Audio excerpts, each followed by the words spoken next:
just know that you matter. And everything you've done has impacted someone somewhere in a positive way. So don't forget that.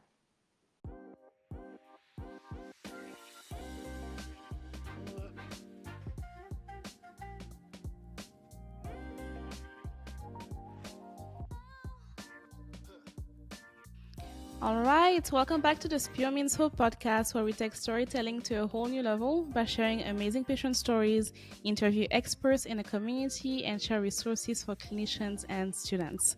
So tonight we have with us Urmila. Hi, Urmi. How you doing? You. I'm doing good. I'm doing good. And so, can you start by telling our listeners a little bit about yourself? So, where are you from? What do you do for a living? And also, what do you do for fun?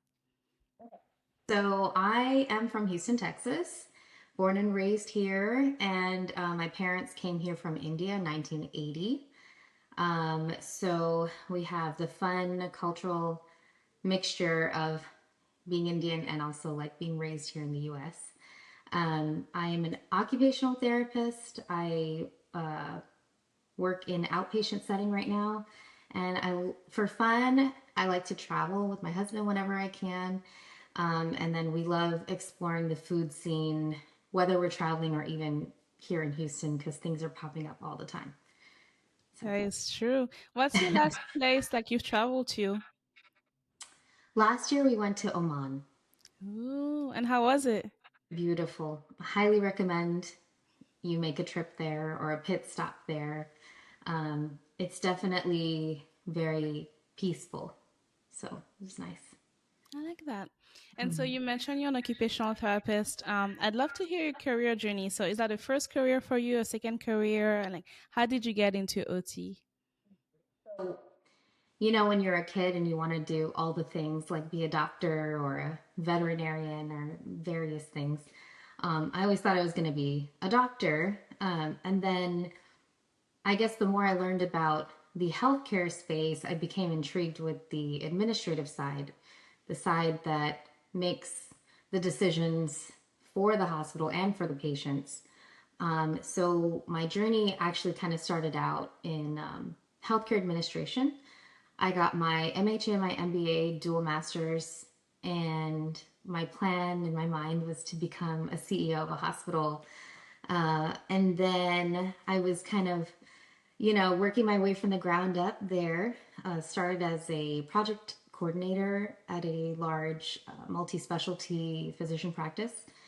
And then, was working with a neurology group prior to that. And then we were kind of thrown into the therapy world because my dad had a stroke in 2015. And I remember seeing him go through his recovery process while I was still in school for my master's in healthcare. And I was thinking, gosh, this is so cool. These people are making a difference for each of their patients. I wish I had known about something like this prior, because it's still a clinical role, but it's not necessarily doctor nurse kind of role. But I said, you know what? If that's something I'm really interested in down the road, I can always go back to school and do that at some point. So I finished my master's degree in healthcare and business, and then kind of stayed on that track for a short while. It was a lot of spreadsheets and meetings and presentations that I think I had glamorized at one point in my mind, and then I started to kind of fall out of love with that, and realized I was further away from affecting patients and their families than I wanted to be. So that was my first career. It was a short lived. I was part of a big layoff, like 2 years after his stroke. And I remember looking at jobs online, being semi sad and thinking, maybe this is the right time to go back to school for OT. So I talked it over with my husband, and he was like, absolutely, you should do that. Aw. That's what you should be doing. I learned a lot from my dad's journey. He's a big inspiration for what I do today. And so that's kind of how I landed in this second career of being an OT. I love that journey, and something that marked me is how you said you got into the administration side and you realized that you were further from patients that you wanted to be. Um, and so you also talked about your dad having had a stroke in 2015 and then being exposed to his therapy team. So if you look at occupational therapy specifically, compared to the other therapy that he had, like maybe physical or speech, what about OT like really drew you to the profession specifically? I think I liked that OT could work more specifically on everything from a very basic, like we're working on fine motor, gross motor skills, to how do we get back to going out in the community and paying your bills, going to the grocery store, making your safe in the grocery store. And actually, what I've learned through his therapist is that PT, OT, speech, we can all work on those things together in a specific setting. And really, you can work on cognition across disciplines. It's just a little bit tweaked in different ways. We look at things from a different perspective depending on the discipline. But OT for me seemed really outside the box. It was like a here we have this situation, make it work, and that's kind of how I think. I think on my feet, and I just found it to be inspiring that we could work on fun things for the patients and make them a functional task. And things like laundry were important. Things like going back to work are important. And then like tasks that I have a lot of patients now who they want to go back to knitting or they want to go back to something that's not critical for them to survive, but it fulfills them emotionally. And so I want to be a part of that. I love that so much, and it really is such a wide scope of practice that the OT profession has. And so, at the beginning, you said you work in an outpatient setting. What patient population do you specifically work with? And then, what is your favorite thing about the patients that you work with? So, because I had most of my exposure through my dad I mean, he's been through acute care. He was in ICU. He went through acute. He went through inpatient, outpatient. He did community-based therapy, back to outpatient, challenge program was here. So he's been kind of through all the settings. I got to see a little bit of everything. And in my OT program, I did a hand rotation and a pediatric LTAC rotation, Oh, which was rough. I mean, you really feel for those patients on a whole yeah. different level. Um, and so in my mind, even going into school, I thought I want to be adult neuro. I want to be adult neuro in the long run. But every time you would say that to someone early on in the process, they would tell you like, just think about it and do your research and get exposure in all fields because you never really know what you'll like. So the experience I hadn't really had through school and through my dad was like in-depth acute care experience. So I decided to start off in acute care right out of school and get my foot in the door that way, and kind of learn about what the patient experience is from the start before they end up in an outpatient setting. So right out of school, I did acute care and inpatient at the same time. And then I stuck with acute care, recently transitioned to outpatient, and I'm like, yeah, I still love outpatient as much as I did before. So I'm happy to be an outpatient. I don't foresee myself leaving outpatient. I am part of a nice large hospital system, and the cool thing about that is I can float between acute, inpatient, outpatient, wherever they really need me. So that's nice because you really never get bored. Like if you want a little taste of inpatient, you text a manager who's inpatient, say like, "Hey, do you need any help here?" So that's pretty cool. Currently, I'm working with patients in the challenge program at Tier Kirby Glen. I also work with mostly adult neuro, a lot of CVA, Parkinson's, and I even have some pediatric patients in one of the locations that I cover for. That's a whole other ball game, is pediatrics. So I still like my adult neuro though. It's my favorite. Yeah. I love that. And I'm very biased because I'm also an outpatient girly, but I think it's such a fun setting. You know, people are home, so they're already like in a different mindset and situation, and you truly get to think outside the box and push the boundaries, which is awesome.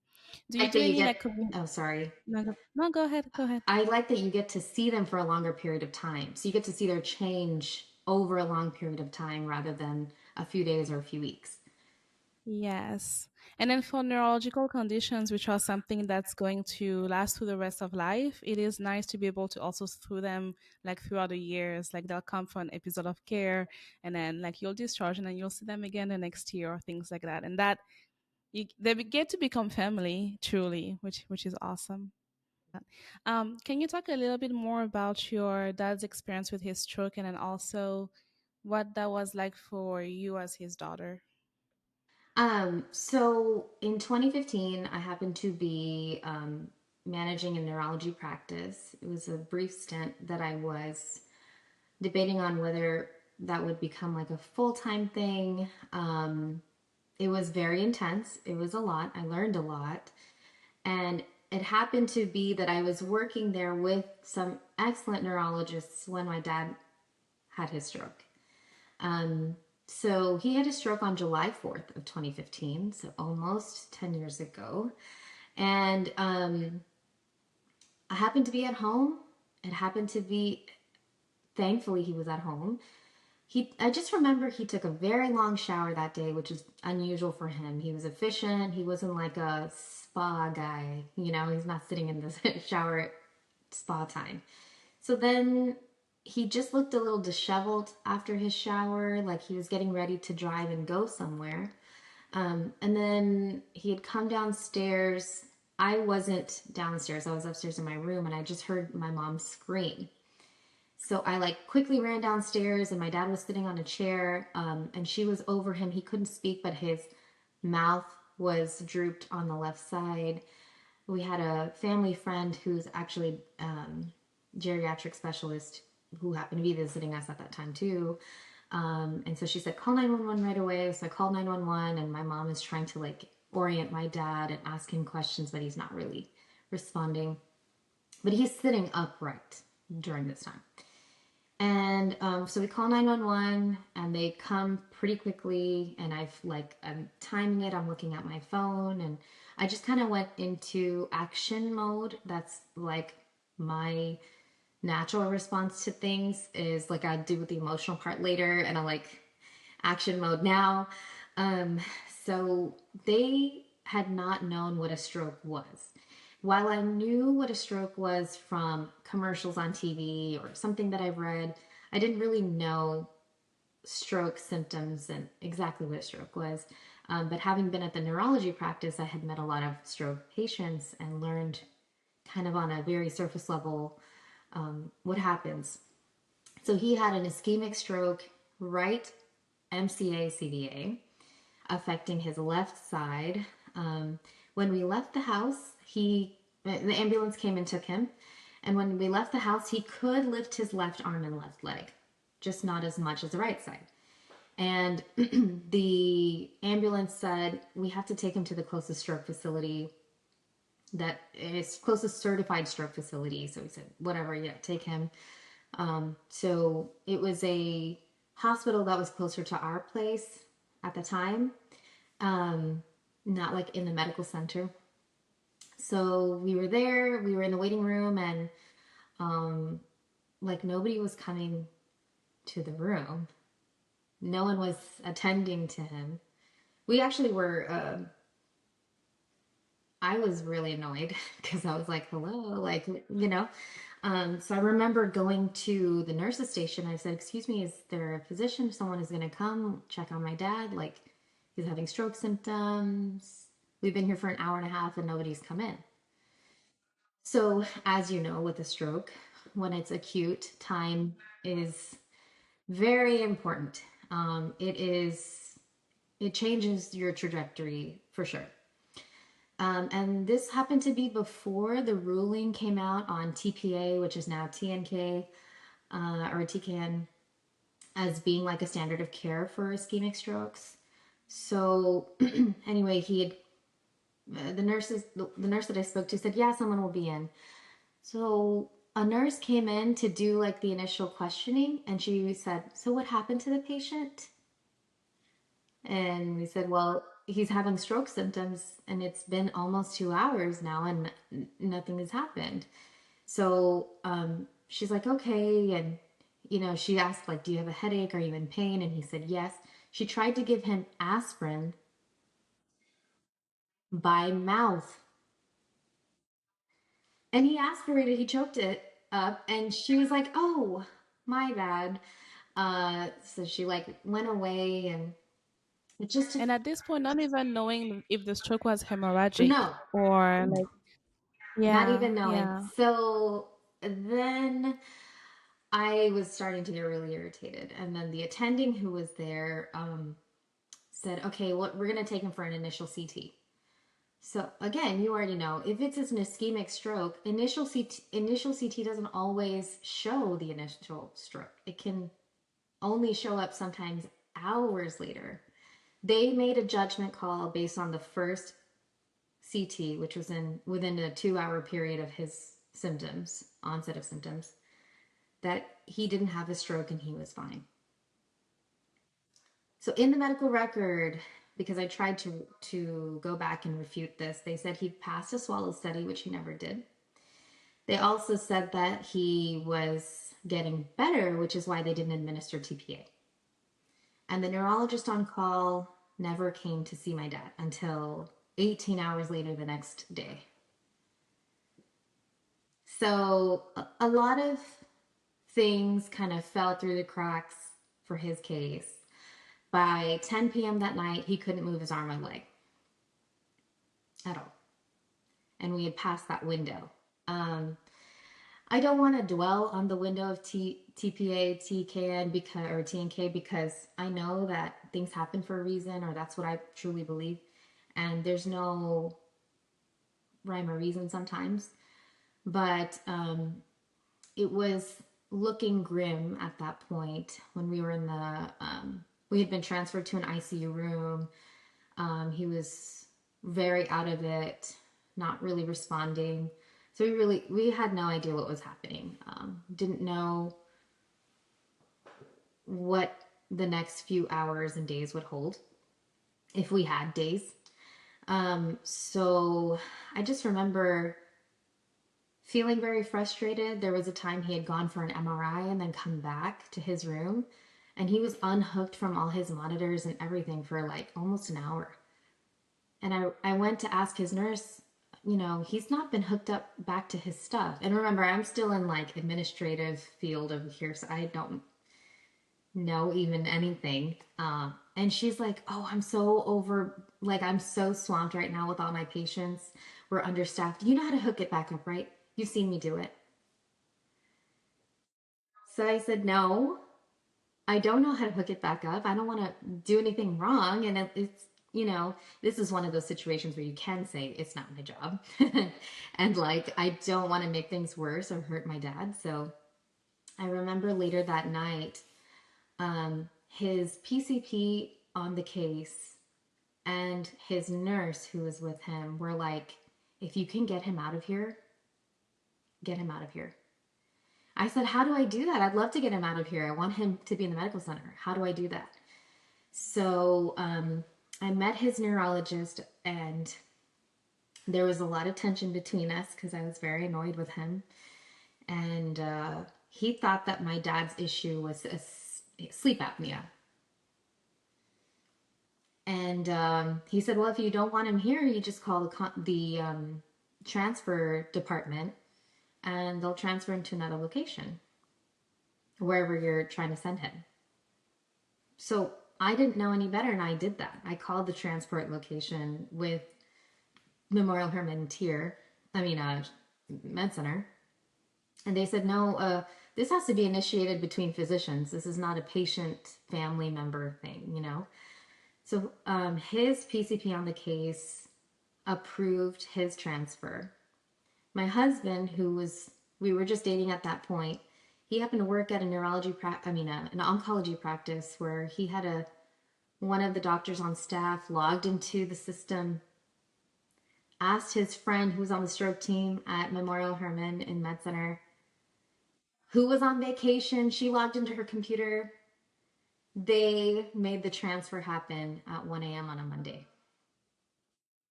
And that's not something that most people have the resources and connections to be able to do. I mean, it was amazing that we could do that. And when he got to the med center, his care was literally night and day difference. Um, so it was really scary initially, but then he started his therapy pretty much right away. You know, he was more alert, more awake. He was in the medical center. They accepted him into the tier inpatient program um, after about 5 days of being in acute. And then he was there for 3 weeks. He transferred to a neuro facility up in Conroe, so we were going there every day. And then in the meantime, our house was, my brother and I were trying to sell the house. So, because our house that we were living in, all the bedrooms were upstairs. Bedrooms and bathrooms were all upstairs. It was not, my dad couldn't, he was a like dependent times two for rolling. So we couldn't foresee a situation where we would be able to be living in that house. So we trying to sell that house, trying to get an apartment in the medical center. My mom was staying with my dad in the meantime and trying to uh, like ask her, do you want this? Do you want this? We're getting rid of it. It was really hard for her because it's hard to move out of your home anyway when you've been there for 20 plus years. But then when you don't really have control over decisions that are being made for you, even worse. And that's kind of what we learned through all of this is like decisions will be made for you in the healthcare space, and you have to advocate for yourself. You have to um, know that something's not just a feeling, and you have to advocate for your patient, your family member, or yourself in this situation. And at that point, he was not really talking very much in the initial stages, and then he became more alert, more aware. Speech was coming back better by the time he was in all those other therapies. So he wanted to get back to all the things. He thought that he used to be a journalist, so he had his own newspaper in Houston, and he was very much planning to get back to all those things. So it's been kind of a transition for everyone that, okay, what does this new chapter look like? And that sort of thing. So I learned a lot from his therapist from day one to even now. I'm still learning from them. But they've all really inspired me, including my dad. All these people have inspired me to kind of go into OT. And what a story, Ormi. What a story. I'm so glad you were like there and to be able to advocate for him and also to be able to realize that something is not right. This is not what standard of care is supposed to look like. Um, but it is also scary to think about how people of a different background or different like literacy level or maybe never stepped a foot in a hospital may not realize that this is not okay. But I'm glad you were there to like fight for a transfer and also like in your story as I'm listening to you there, earlier you said everything happens for a reason. um, I liked all of the little connections you've mentioned of things that happened just right. Like you happened to work at a neurology office, you had a geriatric specialist friend that was with you, your husband had this connection. There's just like, as tragic as it is to have a stroke, in your story there's so many connections of things that just happened. The right people were there eventually, like just at that time. And it's only 2020 for you when it's hindsight. So like in Yeah, that moment I didn't realize how blessed we were until now. Oh well, until we were yeah. past that hurdle, and we're like, oh wow, all those things happened right at the right time when they needed to. It was amazing. Yeah. I'd love to know. Sometimes I think of like listeners that maybe are not as familiar with stroke and it's terms we use all the time, but can you quickly just summarize like signs of stroke, like what to look out for and then what to do if something like this Yes. happens? So they always talk about the acronym FAST. You may hear it a lot. You may see it in the hospitals, but it's about facial drooping is for F, and you have to act fast. That's what the A stands for. And S is slurred speech, if you get any slurred speech. And then, of course, T stands for time. Time is of the essence. That is because depending on the type of stroke, actually, it doesn't matter what kind of stroke, it can grow. Whether it is a hemorrhagic stroke where you have a brain bleed, or it is an ischemic stroke where there's a disruption of like a clot or something that happens, it can expand and grow. And we do see that. I've seen it a lot in the hospital where someone will come in with very minor symptoms that might seem like, okay, maybe there's something that passed through the brain called a TIA. It just passed through and disrupted the flow of, you know, blood and energy to your systems. But then it can happen where that patient will get worse and worse and the symptoms just continue to decline.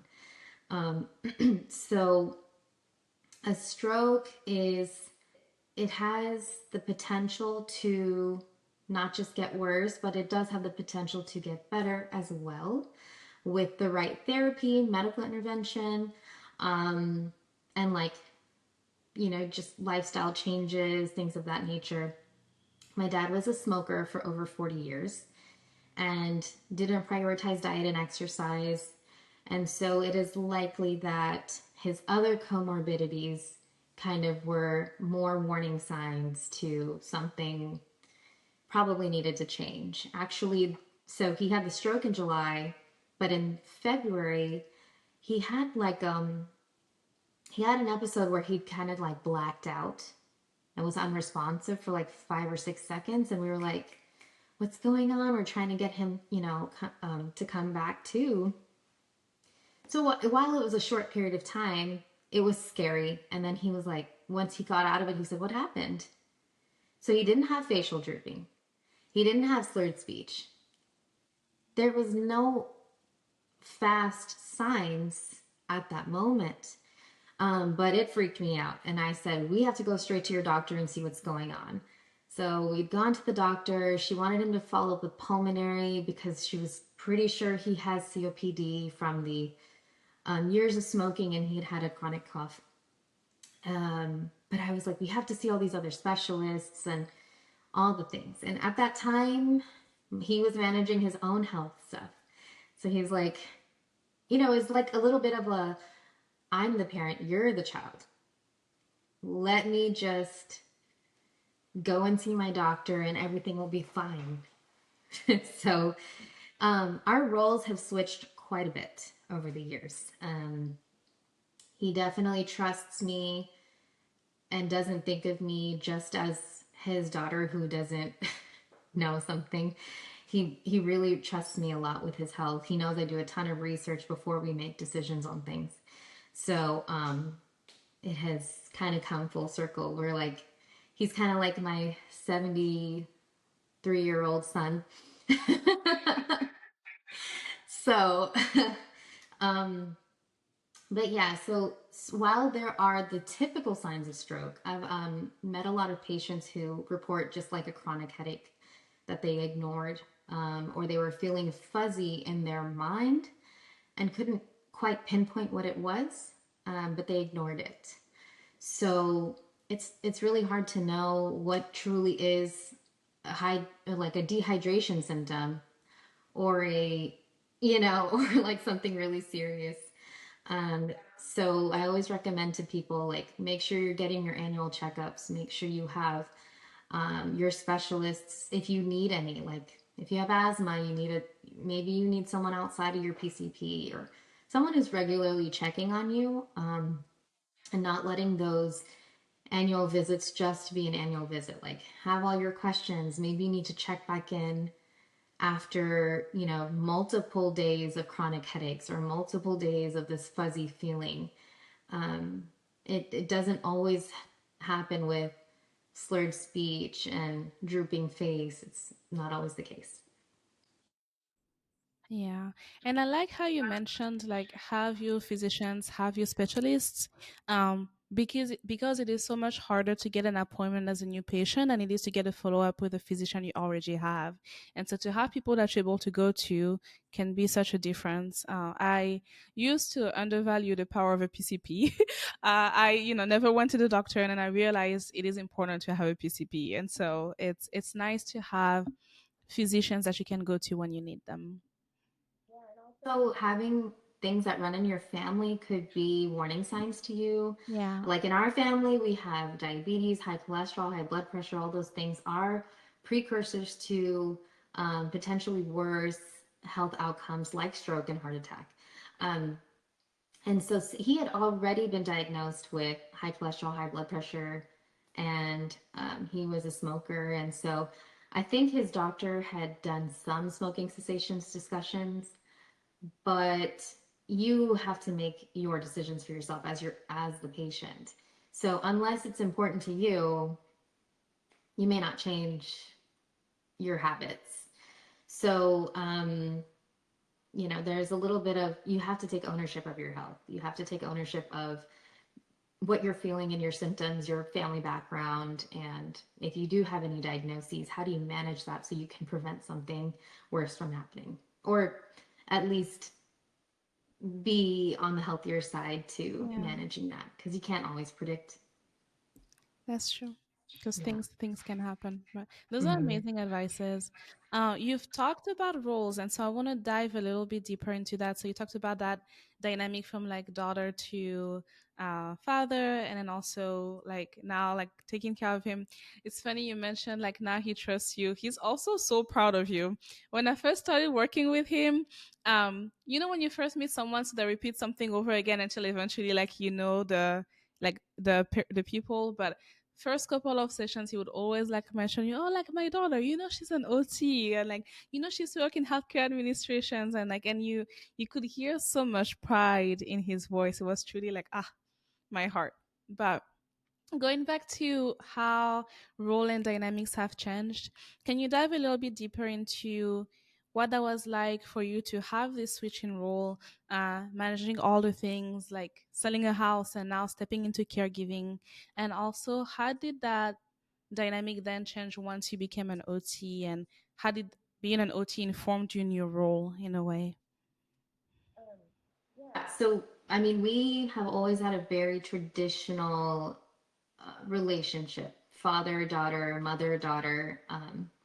It was do your homework, do the things you need to do, don't get into trouble kind of an environment. My dad, I remember, I used to think of him as a jokester, but he was pretty serious, which is hard to think of when you know him at this point, because now he's not a serious guy at all. He's very just always Joking, yeah. joking and he's very bright now. That's actually one thing that I feel like we've benefited from after the stroke is his personality is like lighter. He's just yeah, he's not bogged down as much as he used to be by the stresses of the world. Now he's just so grateful for every day. Um, but initially, we used to have that very traditional, father-daughter relationship. My parents have always been excellent partners to each other. They are like teammates, like they have each other's backs. I could never ask my dad for one thing, and if my mom said no, first thing he would say is, "What did your mom say?" And that's the first thing she would say is, "What did your dad say?" Because we're gonna be on the same page regardless. So, Yeah. um, it was nice to, I'm fortunate to have had that upbringing. But when all of this happened, um, my mom and I were partners in a different way. She and I had to tag team his care, who was making appointments, who was transporting him to certain things, what were we were going to divide and conquer this whole thing. She was working full time, I was working full time, so we were trying to figure out the best way to kind of proceed. A lot of it was just survival. I would say, hey, I'm going to do this. I'm going to handle this stuff. And she'd say, okay, yeah, I'm going to call these people. And we kind of did it that way. So initially, my dad was just, he just needed to focus on recovery. And it was a hurdle because he went from being fully independent. I mean, he was cooking, cleaning, he didn't need us for anything, to now he needs us for everything: bathing, dressing, eating, everything. So in his mind, he felt, I've lost all my independence. I'm a burden on my family. They were living their lives and now they're doing everything for me. Like, he was really low. So trying to keep him motivated, being his daughter and being a cheerleader, and also saying, you got to take this medication. Like, we have to do your therapy. This is your homework. Um, we were even doing those Lovenox shots, right out of the hospital because he wasn't moving. He was still very, um, he was a dependent transfer, dependent for rolling. So he was on the Lovenox shots for a little while. Um, so doing all his like peg tube feedings, learning how to do all that, dressing changes, things that families are really thrown into without any prior experience. And they're like, when you're getting discharged from the hospital and the nurse is quickly going over some HEP for like, here's how you do the kangaroo feed, and this is how you clean it and make sure the site's clean and all. It's just a lot. I really empathize for patients and their families who have to go through it because it's not easy when you've got a full staff doing this for your family member. Oh, and then insurance says you have to go home because they're not paying anymore. Then you go home and try to figure it out on your own. So it was a lot. But my mom and I, we were good partners too, I think. And I think somewhere along the way, there was a point where I was going to OT school. I was really excited about it. And I was trying to do something therapeutic with him at home that I had learned from one of his therapists. Um, and I said, no, no, no, I think you got to do it this way. Or I think this is how she showed us last time. And he said, just because you're going to OT school doesn't mean you're my OT. And I was like, well, yeah, I'm not trying to be your OT, but I'm trying to help you do this because I remember it. So um, this process has actually taught me a lot about memory. We remember things differently, all of us, whether you've been through, a neurological event or not. So in order to get him to trust my feedback, my words, whatever it was, I realized, let's start recording his sessions, or let's record some stretching program that his therapist wants us to do so he can see what I'm talking about. And I can also remind myself if that's what I'm really supposed to be doing. So when you see yourself, I think as a patient, I tell my patients to record themselves all the time because then they see their progress too. And then they're like, wow, I can't believe that I had to do that before. Now I'm so much better now. I that's one way past that. I'm graduated past that HEP, so, or home exercise program. Uh, so over time, over all the years, he started to trust me more and more.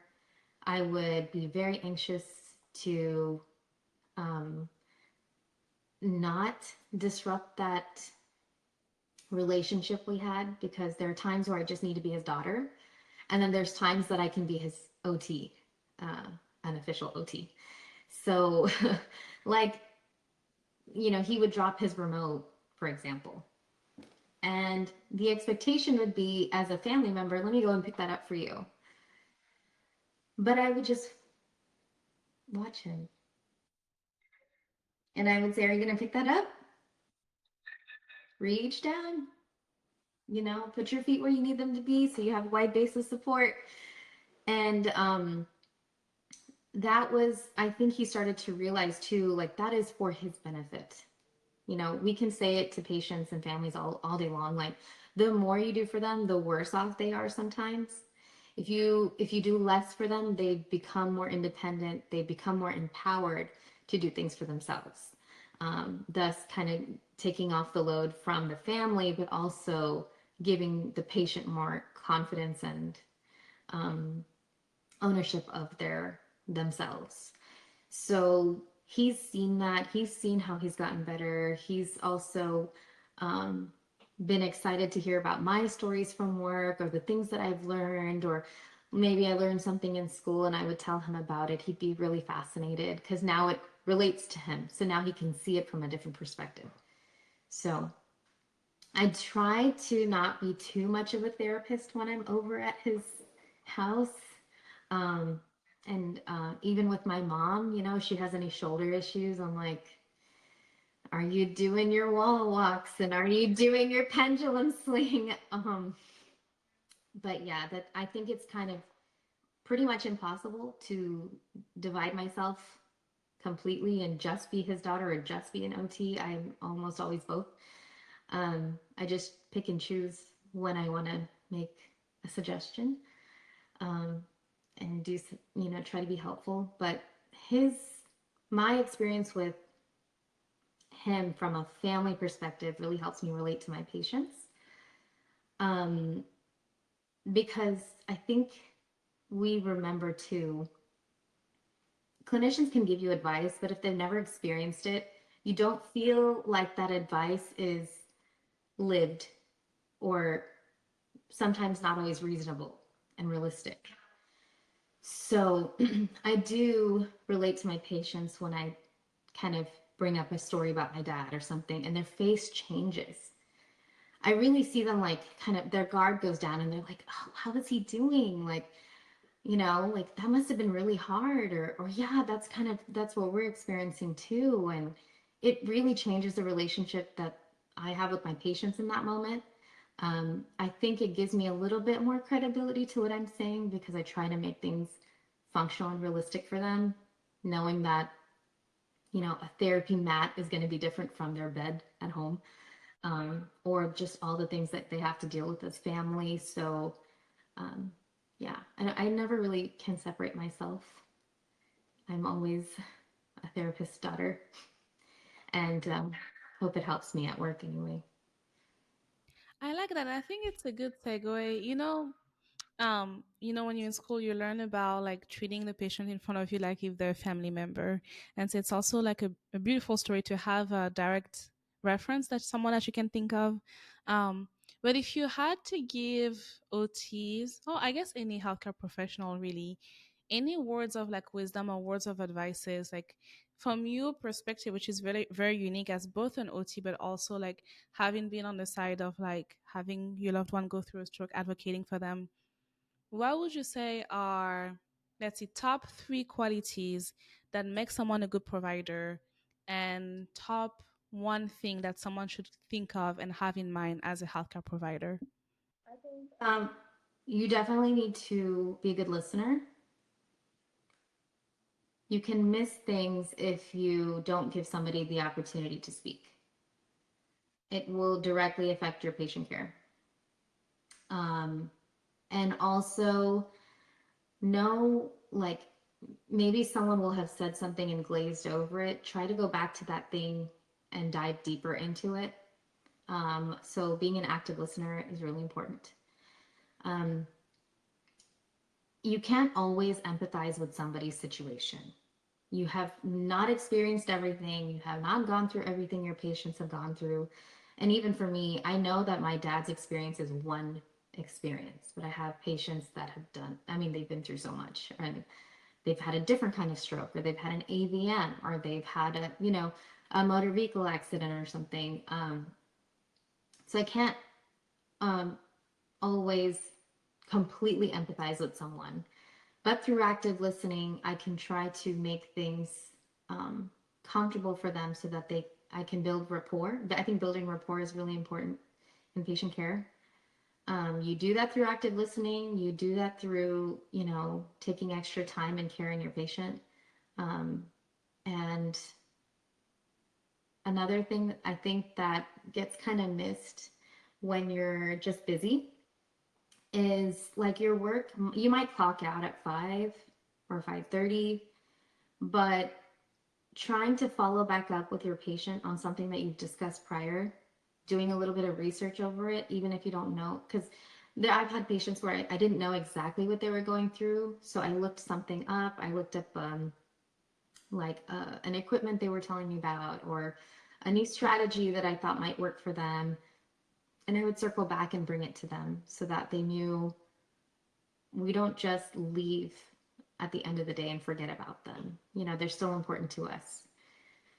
So I would say that is what kind of differentiates like a therapist who really cares versus one who's just kind of, you know, doing their job. And what was the last thing? I think I said like just one thing to think about or to keep in mind as a healthcare professional. Um, we don't know everything. Even if we have years and years of experience in one thing, medicine is changing all the time. There's always advancements out there. Research changes everything. And I feel like every 5 years, something new is coming out. The FDA is working on a lot of things. Other countries are working on a lot of things that we can learn from here that aren't available here. Um, I think if you can look at yourself as not just a practitioner, but somebody who can impact your world around you, you'll approach your therapy differently. And you'll always be in that learning mindset. Like something will spark your interest and you'll go do the research to figure out more about it. Even if it doesn't relate to your exact patient, it's always good to stay in learning mode. Yeah.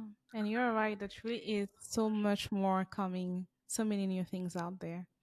I love that.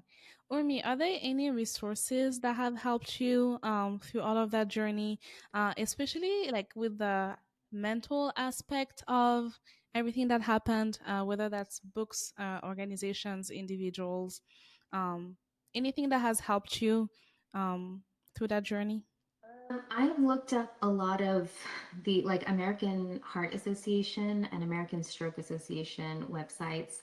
There are a lot of links to on their websites of like support groups, things that impact mental health, just like outside of stroke recovery directly. And I think like I'm from the Google generation. Like if you don't if you don't know something, you just literally type in the question in Google. um I'm not ashamed to say that I do that all the time. And so like I'll have a question about something or even a medication that could cause like some changes in memory or whatever it is, and I will look it up and think, is this something that could impact my patients or my family or myself? And then I'll look into it. I have even sent my own doctors meta-analysis studies for things that I wanted to look up because, on a side note, I remember a doctor was like, maybe you should start taking metformin. I was like, or I've done some research on vitamin B6, 9, 3, and 9, which could impact my insulin resistance the way that metformin does without having to stay on it. Can I send you some clinical studies? And so my doctor was like, okay, sure. And because especially when you go through school and you know how to decipher what's like a legitimate clinical study and what's like a there's not enough information on this one kind of study, um, you know how to convince your doctors too. Because really, if they're the ones helping you make the decision and they don't know about something, I mean, we're all learning. Even your doctors are learning. So I've been known to send my doctors clinical studies and outcomes that I have learned about or researched myself. Um, and that goes past just the Google research. It's like reading through actual clinical studies, which can be pretty dense for some people. But I mean, it's dense stuff. It's pretty, you know, that's part of advocating for yourself and your patients and your family. So I like that, getting familiar with like consuming literature so that you can be a better advocate. I love that. Or me, do you have any like final like words of wisdom or any like parting words for our audience? I think whether you're a therapist or not, Whether you're looking into becoming one, or maybe you're tired of patient care and you trying to transition into something else, just know that you matter. And everything you've done has impacted someone somewhere in a positive way. So don't forget that. That is such a beautiful way to end this conversation. I really enjoyed having you on the podcast, Ormi. I loved all of the nuggets of wisdom that you dropped, but then also, I've had conversation with providers, but I felt like our conversations really delved into actionable steps for people, like learning about stroke prevention and things like that, which I think it fits well into the greater scheme of us being like public health professional and working on community health. And so I appreciate your time and your expertise. So thank you so much. Considering me to be on this podcast and for welcoming me with opening arms. Awesome. Thanks, Ormi.